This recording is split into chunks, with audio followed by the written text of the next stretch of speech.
You are watching the Midtable Up Podcast highlights. Please put your foot through the like button and subscribe to the channel. Make sure to follow us on our social media and on Spotify and the podcasts app.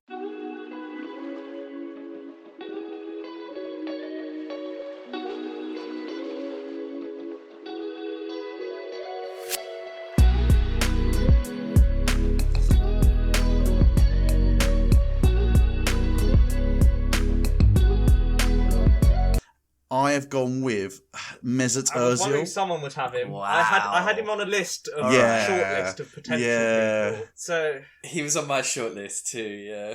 Okay, so that makes me feel a little bit better about going with Mesut Ozil. But basically, the thing with hold Mesut, on, we didn't put him on our list, and there's a reason for that. Yeah, so let me explain my way of thinking in this. And again, I know there's probably some Arsenal fans out there that are probably I reckon you're going to get hate mail for the rest of the week. But mate, I welcome it, you know.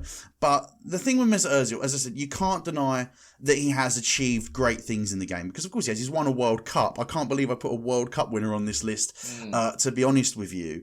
But obviously, you know, everything he did at Real Madrid, the assists that he got there, I do kind of think, you know, he did a great job at that club, and obviously he won the World Cup. You know, Ronaldo didn't want him to leave when he went to Arsenal. But I just think having gone to Arsenal, and I know to be fair to him, I will say this, they really had problems defensively as much as anything. But I just think he was the calibre of player that could elevate them to, you know, potentially title success. And of course you do need the foundations behind him in order to do that. I'm not denying that at all. But I think on the big games, and I would even say this was the same when Germany won the World Cup, he would always disappear. He would really always disappear. He would never be there for the big games. And you kind of think he had the ability and he had the talent to take those games by the scruff of the neck. But you always kind of felt that he'd rather be a Robin to someone else's Batman.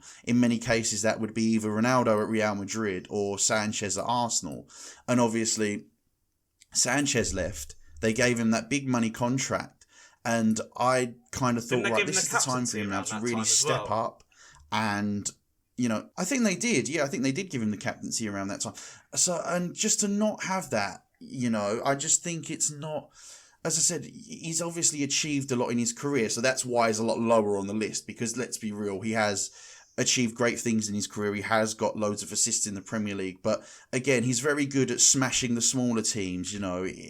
Rather than, I just kind of feel the only big game I can really remember him having an impact was when they played Man United and Arsenal were like 3-0 up at half time. I think he got a goal or maybe a couple of assists in that game. But outside of that, you know, when they're getting battered 6-0 by the Chelseas and City are putting 5 past them, that kind of thing.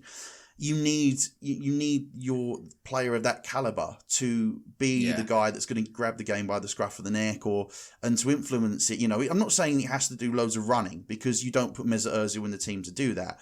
But when you give him the ball, he's got to make things happen. And yeah, I always felt that whenever Arsenal played in those games, they were always effectively playing with, you know, one less man, because he was having such little of an impact. So that is my number 10. As I said, I think it's very, very controversial. I could definitely see why you guys wouldn't have put him on your list, because, you know, as I said, it's probably a bit harsh.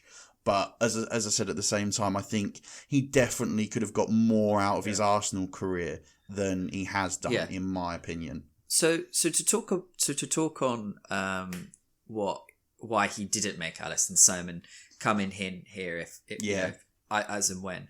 The reason for me why he didn't make the list is for a couple of reasons. Firstly, I feel like there's a couple of reasons. When we talk about wasted potential, what he achieved in the earlier years of his career, and when I say earlier years, I mean, completely. If we go back to the 2010 World Cup, mate, even before that, man, the 2010 World Cup, he was unbelievable for Germany, and that was what ultimately got him his move to Real Madrid. But if you would be sitting here thinking like you're crazy. So I think there's been a lot of problems at Arsenal, and personally I think a lot of that energy of disappointment has been directed towards Mesut Ozil, and in some cases unfairly. No. Does he run the most miles, kilometers? Does he do all that stuff? No, he doesn't. But in an Arsenal side in 2020 that's just flat out struggling to create chances, which is what it is, they've got great finishers, but they're not getting enough opportunities to score. Someone like Mesut Ozil will really come into that squad and can do that. I appreciate he's come across as lazy. Giving him the big money contract has also kind of magnified the issue. It's a kind of similar situation to how people talk about Harry Maguire.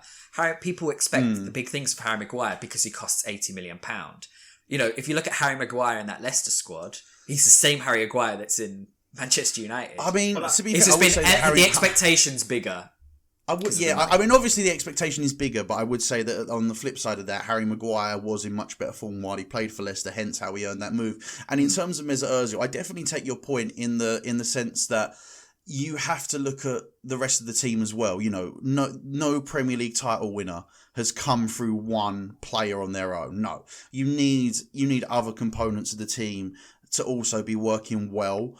I just think that when you put someone on that 350k a week bracket, when it's your talisman, they need to be the one that are, firing on all cylinders constantly. And if you could look through the rest of the team, the team and say, oh, look, they're not up to his level, whatever, and, they're still losing games and they're still not, maybe qualifying for Champions League, maybe winning titles.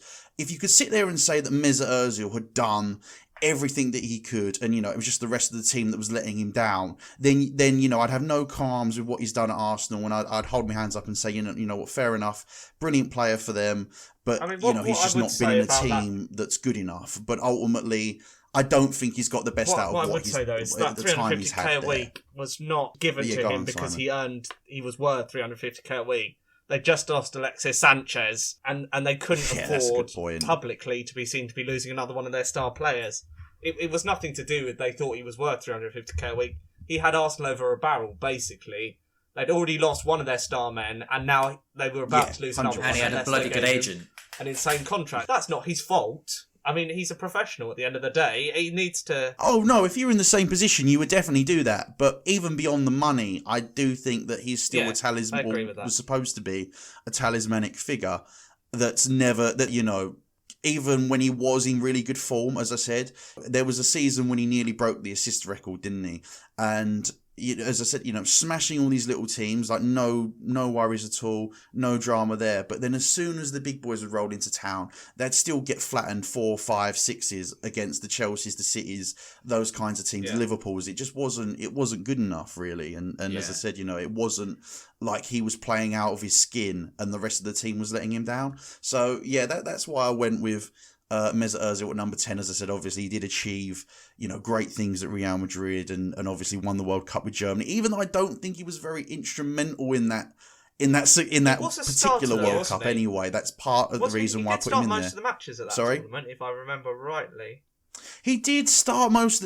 I think he did start most, if not all of them. But I don't remember him really having too much of an impact on them. But the thing is, if you have people like Toni Kroos and all these guys in a squad... Yeah, exactly. They had enough match winners in that squad. Yeah, he's the one that looks like the small fry, right? Even though in comparison, he's still yeah, they had like Toni Kroos, Thomas Muller, obviously all playing out of their skin in those games. So maybe they did overshadow him somewhat. But as I don't really remember him. Whereas in 2010... he really took that World Cup by storm. He was one of the players of the tournament, in my opinion. In 2014, I felt he was kind of just there. Not, as I said, didn't really do anything wrong, but at the same time, he certainly wasn't hitting the heights that Muller, Kroos did that tournament, in my opinion. So that's my number 10. That's the final whistle. Thank you so much for listening to this episode of the Midtable Up Podcast. If you enjoy our top 10 lists, please make sure to follow us on Twitter, Instagram and Facebook. Let us know what you would have done differently. If you watch this episode on YouTube, make sure to put your foot through that subscribe button and leave a like on the video, as well as follow us on Spotify and the Podcasts app to keep up to date with the series. Thank you very much. See you next time.